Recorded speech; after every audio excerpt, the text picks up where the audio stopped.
Hey guys, the day 8 challenge of the 21-day data challenge by Lighthouse Labs. I had a few requests to walk through the stretch question, so that's what I'm going to do right now. Let's go ahead and enter in the required few lines of code. First we have to import pandas. We'll go up here and copy that, paste that down here, and then we have to load in the data frame using the milk spreadsheet that we've been provided with. Let's go ahead and take a look at the data as it is right now. We have two columns. The first is a month, and the second one is a value of pounds per cow. The question here is which year produced the most milk?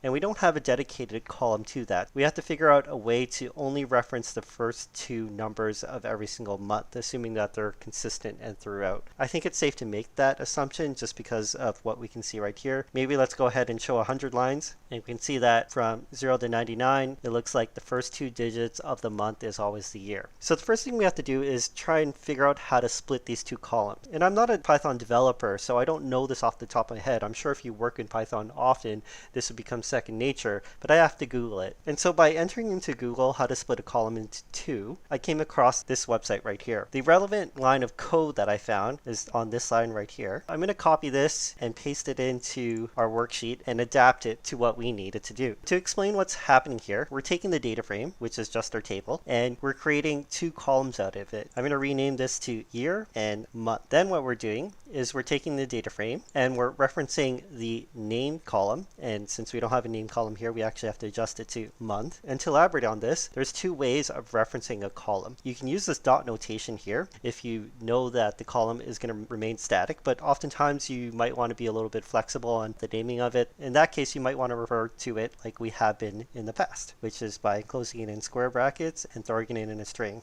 It's going to take the string and it's going to split it on a space. We don't have a space here. Instead, we have a hyphen. And now let's take a look at the data frame again to see what it looks like. So now you can see we have the original month, which contains the month, and we have a new column over here, which contains the year. And with this, we'll now be able to group by the year and tally the totals using the sum function. Let's go ahead and write this out. We'll use the group by function, and we're grouping by the year, and then we're going to sum it by the monthly milk production pounds per cow, and we'll go ahead and run that. And so now you see our data frame is now grouped by year, and now we can see the total sum of every single month. Visually looking at this, we can see that the year 2020 was the most productive month. And that is the answer to the stretch question for today. Now, a question you might have is, how do you figure out what functions to use? To be honest, this comes with experience. I don't have Python experience, but I do have experience with using reporting platforms such as Crystal Reports, Tableau, SQL, and the first two platforms that I mentioned aren't programming platforms, but these concepts are used interchangeably between these different technologies. Knowing the terms, knowing how to tackle it comes with experience, and it's honestly just something that you need to figure out for yourself, understand it once, and then going forward you'll have the knowledge to be able to solve questions like this. If you want to get ahead of the game, use the resources that are provided to us in this challenge, specifically the Panda Documentation. Open this up and let's take a quick look of how this documentation is laid out. First off, the Getting Started guide is typically a quick read. It tells you how to get your feet wet with a lot of code examples and a lot of frequently asked questions. Go through this. It honestly shouldn't take more than half an hour. The user guide provides a little bit more context about more commonly used operations within pandas, and it's a good way to get yourself oriented around how to use it, what it's used for, etc. so on. So once you're generally familiar with how to use the technology, that's when you want to dive into the API reference. Based on the coding hints that were provided to us, I already knew that we were working with a data frame, and by running some of the functions, I knew that a data frame looked like a table. So when looking at the API reference, I clicked on data frame, and then I wanted to find a function that would perform this group by method. I hit Control F on my browser and typed in group, and you can see right there, this is all the information I need to be able to perform my intention. In terms of splitting out the field into the year and month, I wasn't able to find that particular information or logic within the documentation to be able to solve my ask. I'm sure it's there, but I didn't know what to look for, and that's something that would come with time and experience. Instead, I had to go to Google and get to this website with a few examples before I was able to do that. I hope my explanation of how I came about to solve this particular problem helped, and I hope you guys got some value out of my extended explanation of the stretch challenge. I'll see you tomorrow for the day 9 challenge.